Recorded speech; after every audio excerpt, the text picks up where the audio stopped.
Today's story is about the real-life string of murders in Florida that inspired the now famous horror movie, Scream. This story is quite graphic and distressing, so listener discretion is advised. For those of you who have been following my YouTube channel, thank you, but also know that this podcast is the audio from a popular video on my YouTube channel. However, the audio has been remastered and also slowed down a little bit, and we've also changed just a couple of very small things along the way in the story to make sure it makes sense as an audio-only piece of content. But before we get into today's story, if you're a fan of the strange, dark, and mysterious delivered in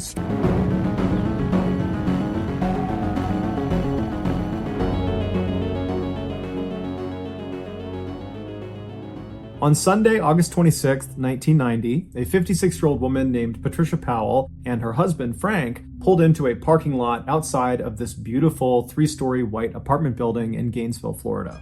Gainesville is this beautiful little town in northern Florida that is home to the massive University of Florida, which is known for their big-time football team and their big-time college party scene.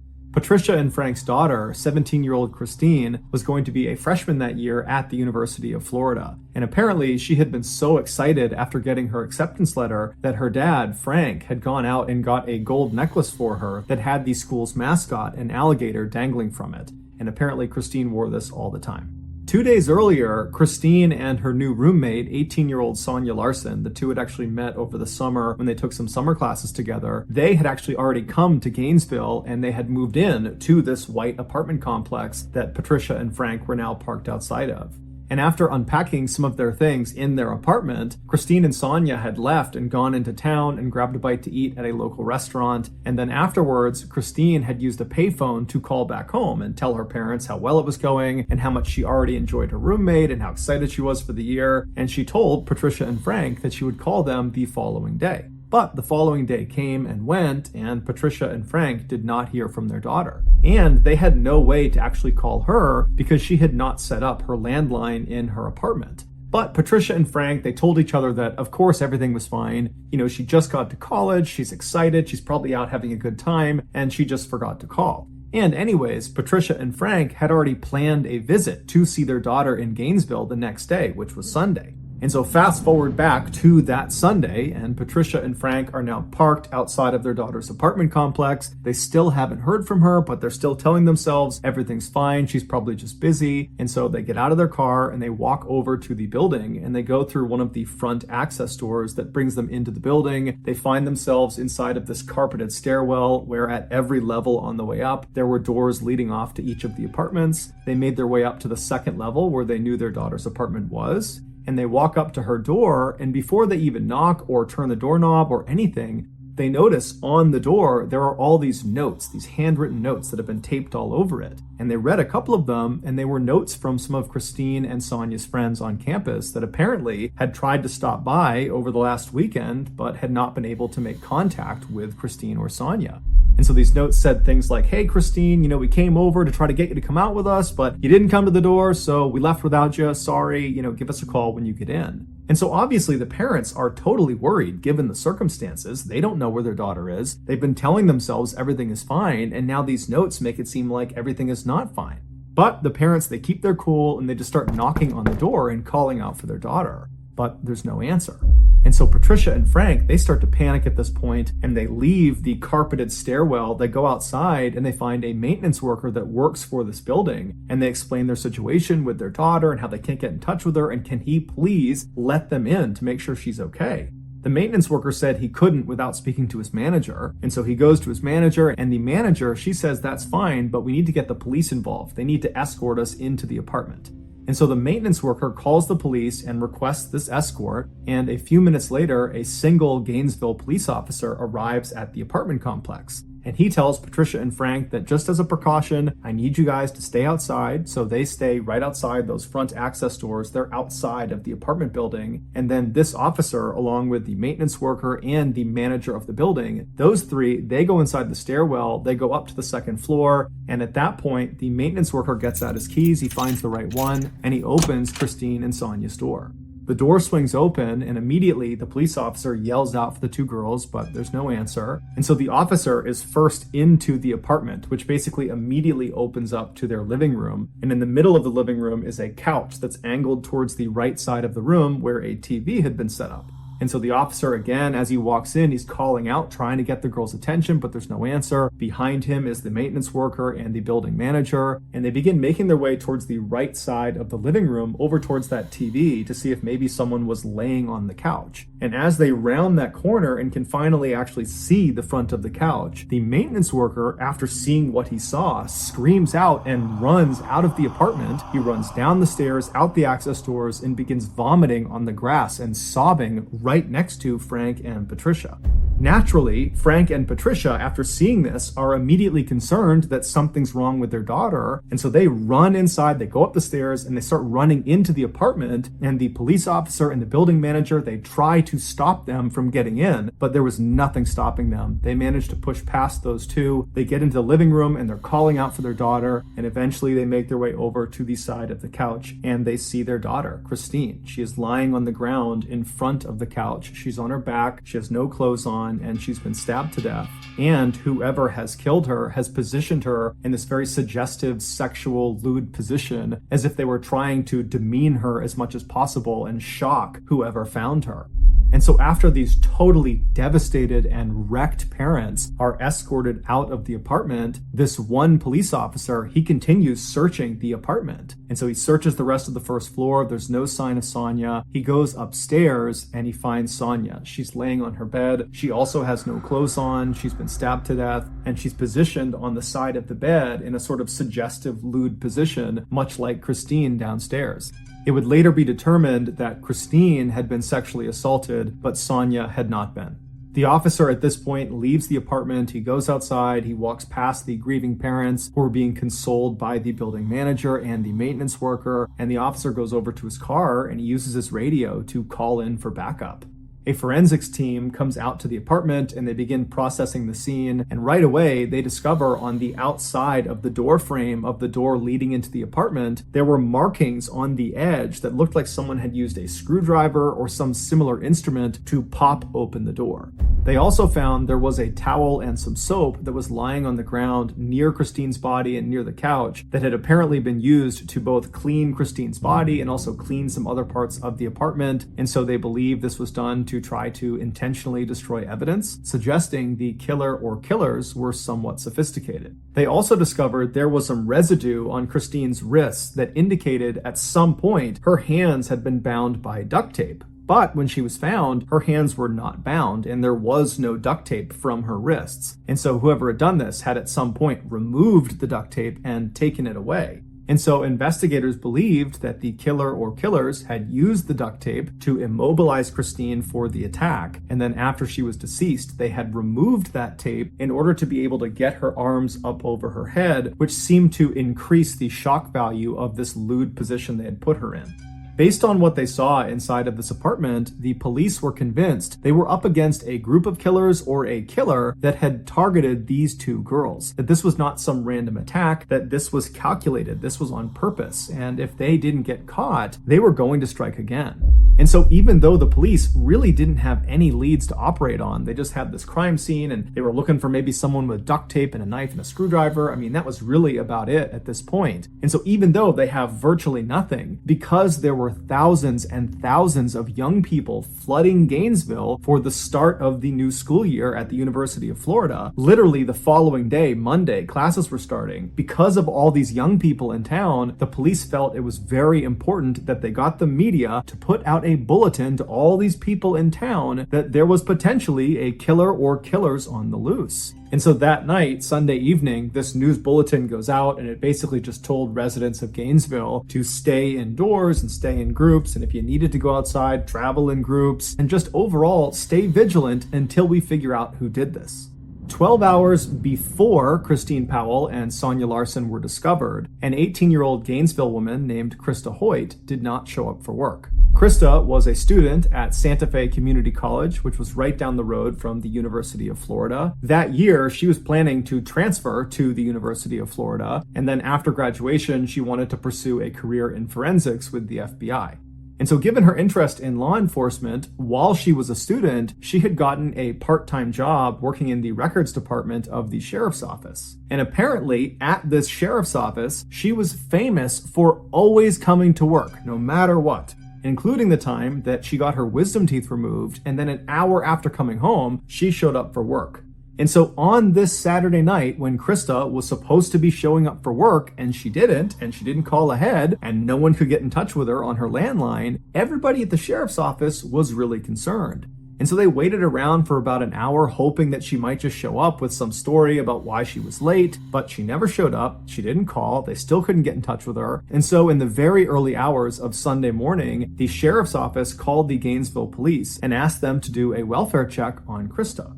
And so 2 police officers from the Gainesville Police Department, they show up at the apartment belonging to Krista Hoyt. Krista lived alone, and she lived about 2 miles away from Christine Powell and Sonia Larson. And so these 2 officers, they get there and they walk up to the front door and they knock, but there's no answer. And they try the doorknob, it's locked. And so one of the officers walks around to the back of this apartment and he sees there's a glass sliding door. And so he knocks on the glass sliding door, there's no answer. He tries the door, it's locked. And then he notices the drape that's inside the apartment that's covering up this sliding glass door. It reaches almost to the ground, but not all the way. There's a couple of inches on the bottom where if you were laying on the ground, you could actually look through this little space and see into the apartment. And so that's what he does. He lies down and he puts his flashlight up and he looks through this couple inch gap on this window. And as soon as the light illuminates what's inside of this apartment, he finds Krista. Krista is sitting on the edge of a bed that's not that far away from the sliding glass door, and she's facing the door. She's kind of hunched over at the edge of the bed. She's got no clothes on,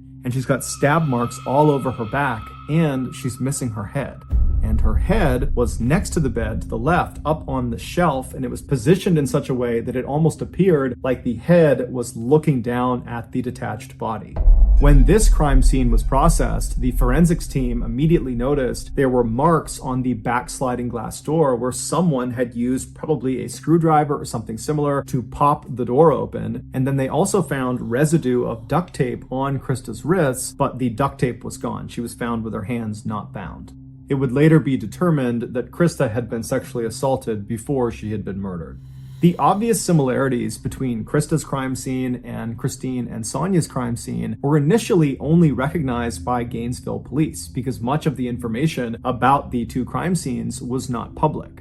But that night, Sunday evening, when the police went to the media and asked them to put out that bulletin to all Gainesville residents to say that there could be a killer or killers on the loose, it didn't take long for residents of Gainesville and news anchors to begin speculating that you have these 2 murders that have happened really close together physically. They're less than 2 miles apart, and they've probably occurred within the last 24, 48 hours. So they've happened in rapid succession. They're both unsolved. And so even without intimate details of the crime scene, it wasn't hard to say, I think these 2 are probably connected. And so that night, Sunday evening, Gainesville really went into a state of panic. And within hours of this news, you had stores all over Gainesville that had sold out their deadbolts and locks, their mace, their stun guns, their baseball bats, their actual guns, their knives. I mean, people were really trying to arm themselves to protect themselves against this unknown threat that was murdering students in Gainesville. And the police, even though they did not come out and substantiate the claims that,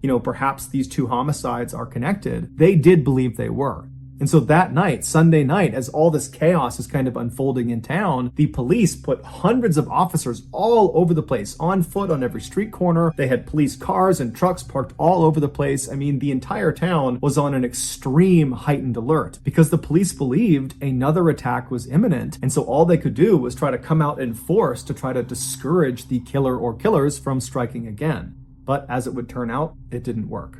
By the following morning, so Monday morning, what was happening in Gainesville had gone from just being a Florida story to a national story, and everybody all over the country was talking about it. And one woman named Lisa Byers, who was in her 20s, she did not live in Gainesville, but she had a very close friend who did. She was 23-year-old Tracy Paulus. Tracy had taken some years off from college, but that year had decided to go back and give it another go. And so she was enrolled at the University of Florida. And so Lisa called Tracy and said, hey, I'm watching the news. This is crazy what's happening in your town. How are you holding up? And Tracy would tell her that, I'm just as concerned as everybody else. It's terrifying to think there are killer or killers on the loose, but I think I'm okay because I have my roommate. Tracy's roommate was 23-year-old Manny Taboda, who was this big, strong former football player who was very close with Tracy. The two had never dated, but they had been very good friends for a number of years, and he too had taken some time off of school and had agreed to go back because Tracy had convinced him, come back, get your degree with me, and we'll live together. And so when the news broke about these killings happening in their town, Manny had told Tracy that he would protect her, that nothing would happen to her. And so when Lisa heard this from Tracy, that she thought that she was okay because she has Manny and, he'll look after her, and they were not planning to really leave the apartment much besides classes, Lisa was reassured, but she was still worried. And so she told Tracy, please give me a call this evening after you come back from classes just to let me know that everything is okay. And so Tracy said she would, and then they hung up. And then that evening, Tracy did not call Lisa back. So Lisa tried calling Tracy, but no one picked up. And so that night, Lisa went to bed. She was very worried, but she went to sleep. And then early the next morning, which was Tuesday morning, she tried calling Tracy again, but there was no answer. And so Lisa reached out to a mutual friend of theirs that lived in the same apartment complex in Gainesville. His name was Tommy. And so she asked Tommy, can you please go over to Tracy's apartment and make sure she and Manny are okay? And so Tommy said, no problem. I'll give you a call from Tracy's landline once I talk to her. And so about 5 minutes later, Tracy got a call. She picked it up, and it was Tommy calling from Tracy's landline, and he was just screaming. When the police arrived at Tracy's apartment, they found Tracy in her bedroom, and like the other victims, she had no clothes on. She was positioned on the side of the bed in a very suggestive, lewd position. She had been stabbed to death, and it would turn out she had been sexually assaulted. And then down the hall from Tracy, they found Manny. He was in his bed, and he too had been stabbed to death, except he had his clothes on, and he was not positioned in a suggestive position. He had kind of died wherever he was, and that was the position they found him in. The forensics team, when they processed the scene, they found markings on the outside of the back sliding door where it looked like someone had used a screwdriver to pop open the door. And then on Tracy's wrists, they found that residue from duct tape, but there was no duct tape. It had been removed.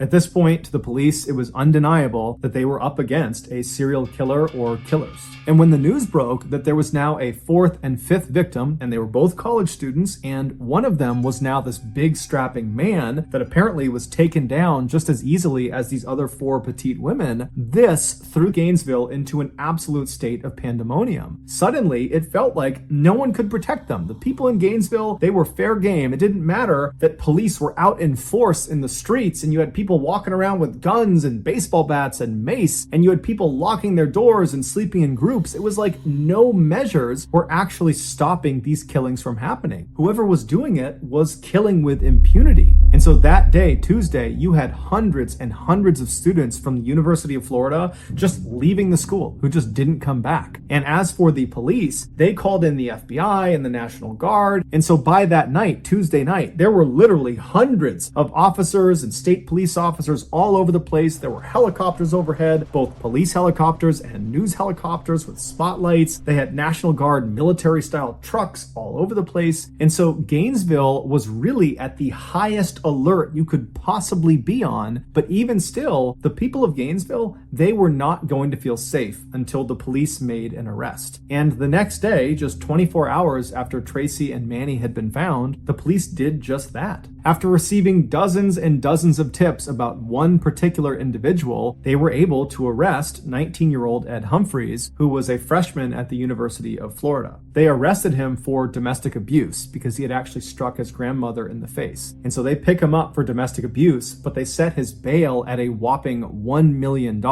which is way higher than you would normally expect for a domestic abuse charge. But this was a unique circumstance where he was being arrested for one thing, but really he was being looked at as the suspect of these 5 homicides. And so the police really needed him to stay behind bars. And this massive bail, that did that. He had no way to pay it. And so while Ed was behind bars, the police began investigating him, and they found there was a lot of reasons to believe he was the serial killer. He had shown he was willing to be violent because, after all, he punched his grandmother in the face. And people that knew him said he was totally mentally unstable and that he hated women and that he would walk around with a knife on his belt basically all the time. And at night, he was known to walk around the forest forests of Gainesville. There were these very thick forests that kind of butted up against the University of Florida, and he would walk through the forest at night, which put him very close to the different apartment buildings where all the victims were found. And on top of all that, Ed Humphreys just looked like what you would imagine a serial killer would look like. He had all these deep scars all over his face, and his eyes looked totally hollow, like he was permanently on drugs, and he was seen smiling at the cameras when he was led in and out of the courtroom. And to make him even more suspicious, as soon as he was arrested, the attack stopped. There were no more slayings in Gainesville. And so naturally, the country believed Ed was the guy. Basically, everyone thought Ed was the guy. But it came back that his blood type was type A, and the killer or killer's blood type, the blood that had been found at the various crime scenes, was type B. Now, this did not clear Ed of guilt because people believed there was a chance that, he could have been involved in some way. Perhaps he had an accomplice or multiple accomplices. But when this news broke, pretty much everybody was back on edge because clearly there's at least one or more killers that are still on the loose. Shortly after this blood type discrepancy presented itself, the FBI approached the Gainesville police and said, hey, why don't you use our VCAP program? VCAP stands for Violent Crime Apprehension Program. And what it was this computer program where it allowed investigators to input details of their crime they were investigating. And when they submitted it, it would be compared against this huge database of other crimes in the country. And if there were any similarities with any other crime, those similar crimes would get popped on screen. And so when the Gainesville police input the information from these 5 student slayings in Gainesville, the computer program spit out a single match. It was from an unsolved triple homicide in 1989 in Shreveport, Louisiana, which is a town located about 800 miles to the northwest of Gainesville. Shreveport, back in the late 1980s, was considered so safe by its residents that many of them didn't lock their front doors and they would leave their car keys just sitting on their front dash. But in 1989, that would all change.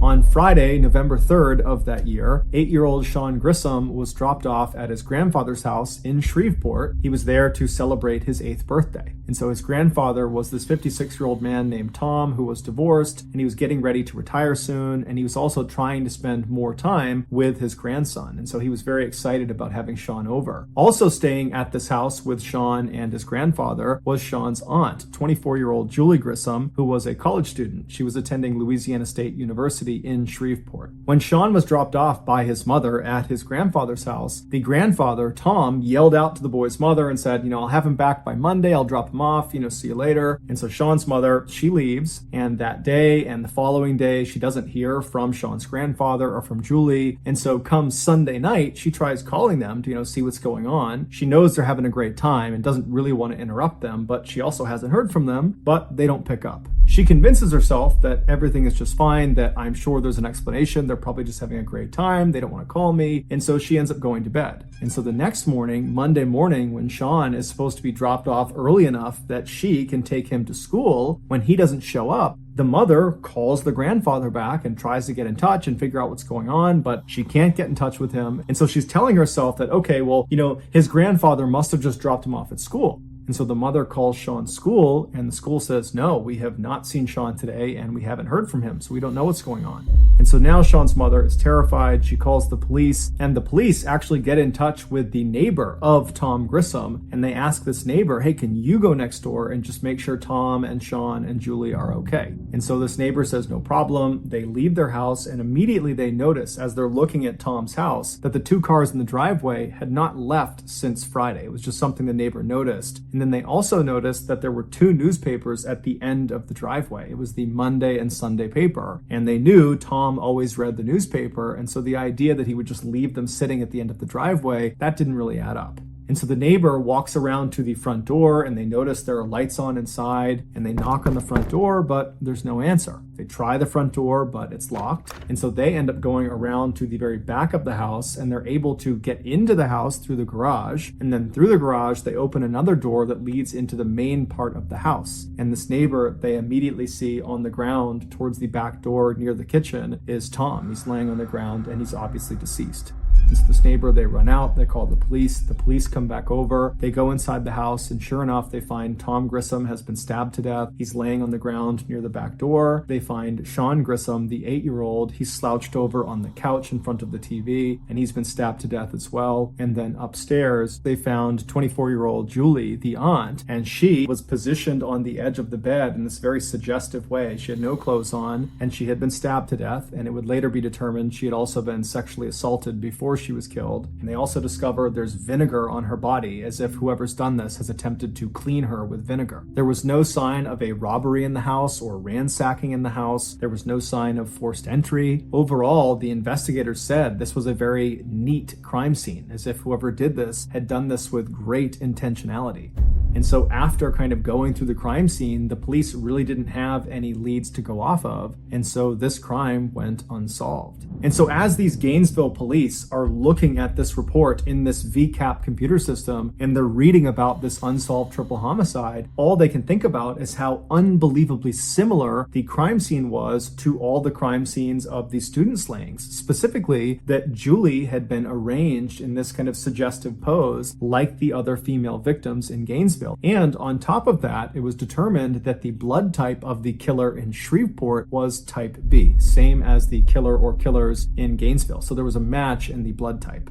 Somehow, after this discovery through this VCAP program, the media found out about this Shreveport unsolved triple homicide and how apparently it was incredibly similar to all these slayings that have taken place in Gainesville. And so before long, that was all every news network all over the United States was talking about. And at first, the police in Gainesville and anybody involved in this investigation was very upset about this because one, they probably had a leak that someone was giving information to the press, but two, the press was kind of jeopardizing their investigation because by having these details leaked, the killer or killers could potentially benefit from kind of knowing what the police were thinking about and what they were up to. But as it would turn out, this particular leak would prove to be quite fruitful. Shortly after this news about the Shreveport killing and the student slayings was all over the news, this woman named Cindy, who lived in Shreveport, she called the police after watching all the news like everybody else and told the police they really ought to look at this guy Danny Rawling. Danny Rawling was this 37-year-old drifter who was in Shreveport at the time of the Grissom family murders in 1989, and apparently after those murders, he had told Cindy's husband that he, quote,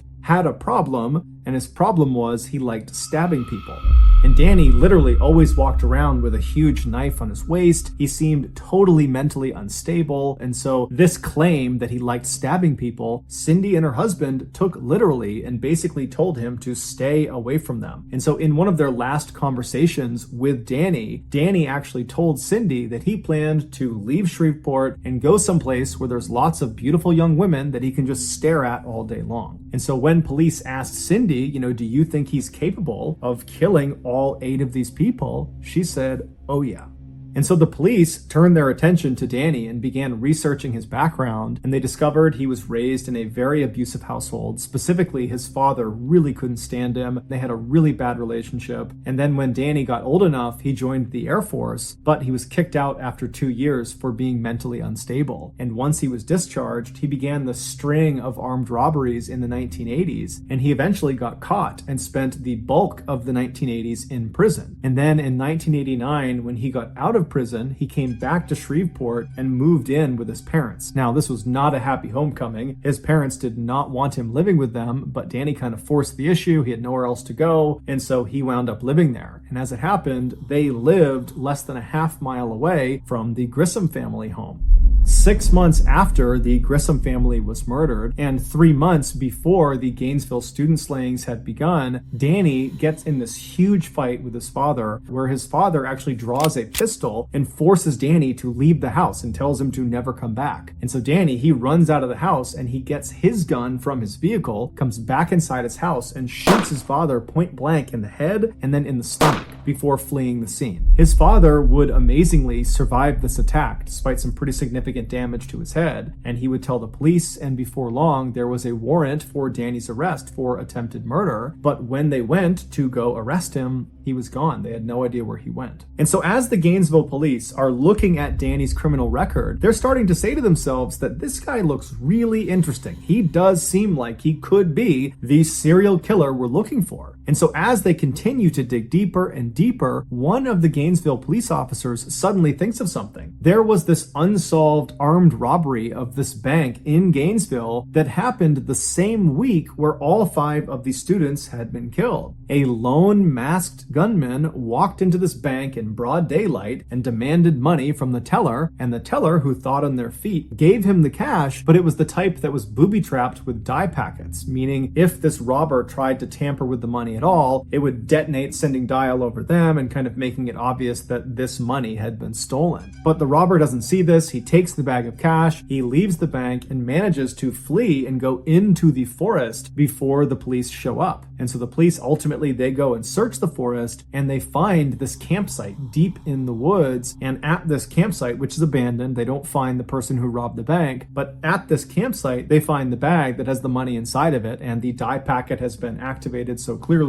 the robber had tried to fiddle with it, and then when it detonated, they had taken off and left the money. And then also at this campsite, near this duffel bag full of ruined money, was a screwdriver, a gun, and an audio recorder. Now, at the time, the police that were seeing this, they were part of this huge effort in Gainesville to stop any more attacks on students and catch the killer or killers. That was all they were thinking about. And so when they didn't immediately catch this robber, they kind of said, you know what? This is a lower priority item than what we're dealing with this loose serial killer or killers. And so let's just round up the evidence, put it in storage, and somebody else can deal with this after we handle this killer situation. And so no one listened to the audio recording. They just put it in evidence. They grabbed everything else, put it in evidence, and they threw it in the storage room. And so now this Gainesville police officer that's just remembered this unsolved armed robbery, he says to the group that's investigating Danny, he says, hey, since Danny has a penchant for armed robbery, clearly he has a rap sheet full of armed robberies, maybe if he was the serial killer and he killed all these students, that would have meant he was in Gainesville, and so maybe he committed this armed robbery. And so we should go look at the evidence and listen to that tape. And so the officers, they practically run to the storage locker. They get the evidence from this unsolved armed robbery. They come back and they hit play on this audio recorder. And what they hear is unbelievable. They hear on this recording a man singing a song. It's clearly a song he wrote, and he's singing about being a, quote, mystery killer. And then it kind of segues into him talking about how to effectively kill a deer with a knife, to be really effective with a knife. And he's getting into really graphic detail of how to do that. And then, somewhat unbelievably, on this audio recording, the man identifies himself. He says his name is Danny Rawling. And so this audio recording was huge. It meant Danny Rawling, the guy they're looking at as potentially being the serial killer, was definitely in Gainesville, in the woods near the University of Florida, the same time frame that all of the victims were killed. Also, the screwdriver that had been found at this campsite matched the markings that had been made along the outside of some of the door frames of the victims' homes. They also went into Danny's military records, and it showed he had a blood type of B. So his blood type matched the blood type that had been found in all of the victims' homes. And so just like that, Danny became the #1 suspect, and when they went to figure out where he was, amazingly, they found he was already in custody. He was being held in a jail cell 40 miles south of Gainesville for another armed robbery. And so immediately, Danny was charged in the murders of the 5 Gainesville students. They couldn't charge him for the 3 Shreveport murders because they just didn't have enough evidence. And then after that, Danny was transferred to Florida's maximum security prison to await trial. Initially, Danny said he was innocent, he had nothing to do with the murders, but then almost 4 years later, when his trial was finally starting on the first day of his trial, he surprised everyone in the court when he stood up and said, "I'm going to change my plea. I'm guilty on all 5 counts. I did kill all 5 students." He would tell the court the reason he did this is he wanted to be a superstar like the notorious serial killer Ted Bundy, who he looked up to. Danny would also, at another date, confess to killing the 3 Grissom family members in Shreveport. Because of Danny's detailed confessions, we now know all the terrifying details of what actually happened when he killed all 8 of his victims. Back on Friday, November 3rd, 1989, Danny was fired from his job as a waiter at a local restaurant in Shreveport. And so he was frustrated, he was angry, and he was kind of walking around his neighborhood when he decided the way he would kind of channel his frustration was he would go kill some people. And so he was armed with his K-bar knife, which he always carried with him. And he found himself standing in front of this little house, and he saw some people moving around inside. And he looked around, there wasn't anyone watching him. And so he just walked up to the front door, he tried the handle, and it was unlocked. And so before he opened the door, he made sure his knife was in hand. He opened the door, walked right in, and he saw Sean, the 8-year-old, sitting on the couch watching TV. And without any hesitation, he walked up behind him and stabbed him through the back, killing him almost instantly. And then Danny walked into the kitchen where he found Tom, the grandfather, who was making steaks out on the back grill. And so he was going back and forth between the kitchen and the grill, kind of getting ready for dinner. And at some point, when Tom came back into the house and was holding steaks in his hand, Danny leapt out and stabbed him, and even though Tom put up a fight, he was very quickly subdued as well. And then after that, Danny made his way upstairs where Julie was, that was Sean's aunt, and she was getting ready for a wedding she was going to attend that night for one of her friends. And so she had just gotten out of her shower and she was getting ready to put on this red dress she had picked out, and Danny walked into her room and she most likely saw him, at which point Danny would have told her what he had just done to her loved ones downstairs, and he threatened her with the knife and said, "If you don't listen to me, I'm going to do the same thing to you." And because she was terrified, she listened to him, and so he immobilized her, and then he sexually assaulted her, and then he stabbed her to death. Afterwards, he cuts the tape off of her wrists and puts the tape in his pocket, and then he lays her out on her back on her bed, and then he goes downstairs and gets some vinegar and uses the vinegar to attempt to clean her body, to destroy any evidence he might have left behind. And then after cleaning her, he kind of puts her in that lewd, suggestive pose with her hands up over her head and her legs spread, and then he leaves. 6 months later, in August of 1990, after Danny has shot his father and is on the run from the law, he finds himself in Gainesville, Florida, and he sets up this little camp just behind the University of Florida in this thick forest. And then on Friday, August 23rd, as he's sitting out at his campsite, he gets this sudden urge to go kill again.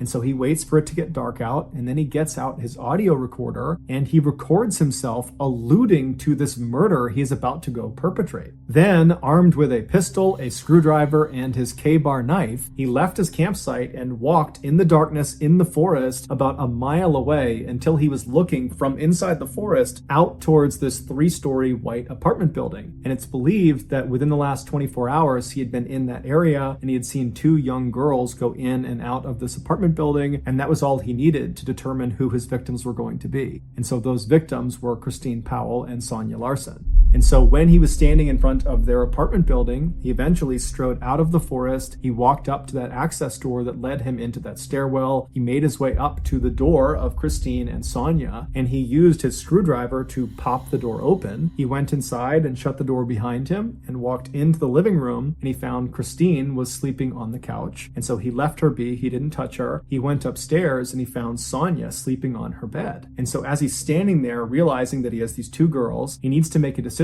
about which one he's going to kill first and which one he's going to sexually assault. And so as he's standing there looking over Sonia's bed, he decides he's going to kill Sonia and then he's going to sexually assault Christine.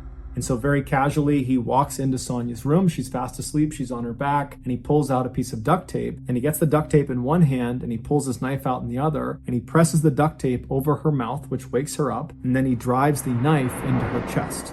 And so Sonia would put up a pretty incredible fight, but ultimately she would succumb to her injuries. And then after she was dead, Danny just left her where she was. And he went downstairs and he found Christine was still asleep on the couch. She had not woken up from the commotion upstairs. And so he walked right in front of her, and standing over her with his knife, he kind of nudged her awake. And when she woke up, he had a piece of tape, he put it over her mouth, and he told her to be quiet and held up the knife and told her that I just killed your roommate, and if you don't listen to what I'm going to say, I'm going to kill you too. And so naturally, she complied to what he wanted, and so she let her wrists be tied, and then at that point, he cut her clothes off, he sexually assaulted her, and then he stabbed her to death. And So after she was dead on the ground, he went and got that towel and that soap, and he began cleaning Christine's body to try to remove any evidence he might have left behind. And then he cut the duct tape off of her wrist and removed the duct tape from her mouth and put those in his pocket. And then he positioned her not overpower whoever this was. And at that point, she said, okay, what do you want? And Danny would tell her, you got to listen to me or I'm going to kill you. And he showed her the knife. And so Krista said, okay. And she put her wrists out. He taped her wrists with duct tape. He put tape over her mouth. And then he brought her into her bedroom where he cut her clothes off and sexually assaulted her. And then afterwards, he stabbed her to death. Once she was dead, he cut the duct tape off of her wrists and pulled the duct tape off of her mouth and put that duct tape in his pocket. And then he positioned her body on the bed in a suggestive position before he left. When he got back to his campsite, he realized he had accidentally left his wallet in Krista's apartment. And so, calm as can be, he walked back through the forest, right back into Krista's apartment. He found his wallet and he was about to leave when he thought to himself, well, wait a minute, I should mutilate her body. And so he pulled Krista's body off of the bed, and using his knife, he decapitated her. He put her head up on the shelf next to the bed, and then he repositioned her body on the edge of the bed, making it seem like she was kind of hunched over, looking out the back door. And then before he left, he reached up and twisted her decapitated head and made it seem like it was looking down at the rest of her body.